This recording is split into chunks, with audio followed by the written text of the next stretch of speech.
Heidi, great news that another age group can be vaccinated. Any other frontline workers, frontline staff, such as journalists, who are next on the list? I think it's fantastic news, Annika, that those between 35 and 49 years old are able to register as of the 15th of July, and they will start getting vaccinated from the 1st of August. There's clearly a high demand for many people to want to get vaccinated. But we do understand that from the Department of Health, Dr. Nicholas Crisp saying that it's very difficult to prioritize certain groups and certain categories that don't fall within a certain cohort or age group that the government has decided to open up vaccinations to. It's a lot difficult to roll out and to manage. There have been many questions about why those that have comorbidities that don't fall under the category 60 and above, 50 and above, and now between 35 and 49 above, why they have not been considered to get the vaccine. But we do know that special requests are being submitted to the Department of Health. But as I mentioned, the department saying it's a lot difficult to manage special requests and groups, and this is why they're going according to age category, because once you go according to age category, the older you are, the more likely you are to possibly have a comorbidity and be in a vulnerable group. This is why they've decided to go according to the age category.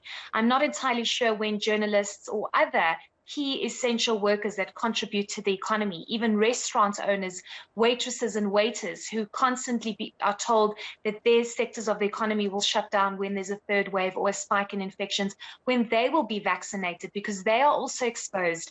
They are also prone to be carrying the virus to exposed and vulnerable communities. So we do know that certain sectors are trying to manage that vaccine rollout. We know GCIS is trying to sort that out for journalists. So we'll just have to wait and see when that announcement comes through. I know the National Prosecuting Authority is also asking for its prosecutors to get vaccinated. How many people are being vaccinated, to your knowledge, on a daily basis? There was quite a lot of criticism that things were going far too slowly. I must say, Annika, in the last 2 to 3 days, we have seen a significant increase in the number of vaccines that have been administered. Yesterday, we had over 190 people vaccinated in one day. The day before, it was 180,000. So each day, it seems as though vaccines administered is increasing. We know over 4 million people have been vaccinated in total. And the health minister, the acting health minister, indicating that by August, they're hoping to administer 250,000 vaccines per day. The goal by the president is to have 300 vaccines administered. What's also key here is the arrival of more vaccines expected. We know currently we have stock for the next 18 days. Dr. Nicholas Crisp saying that this is the most we've ever had. It's the best position the country's ever been in terms of vaccines.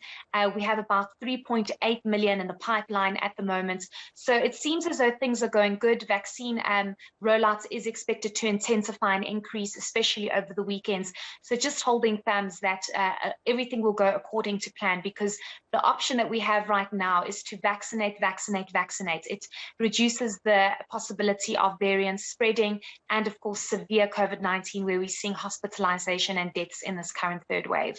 Heidi, before I let you go, I did want to touch on what you picked up, which was weekends. People aren't getting vaccinated on weekends, and government said it was because there wasn't enough money to pay for overtime. Is that now being addressed? Yes, we do know that according to the acting health minister, National Treasury, there was a meeting with National Treasury, and it's been concluded that medical graduates have now been placed, which of course is going to boost the support within the healthcare facilities, not only for the vaccine rollout, but overall support, especially in this third wave. So we do know that vaccine rollout on weekends is going to increase significantly.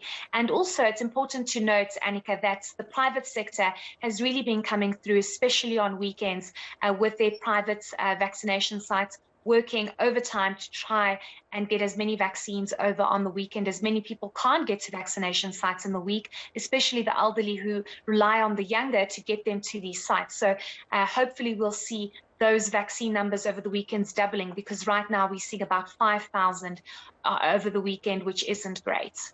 Reporter Heidi Giokos, I'm going to start calling you our COVID correspondent. She was watching the acting health minister's latest briefing on the country's COVID-19 response. Thanks again.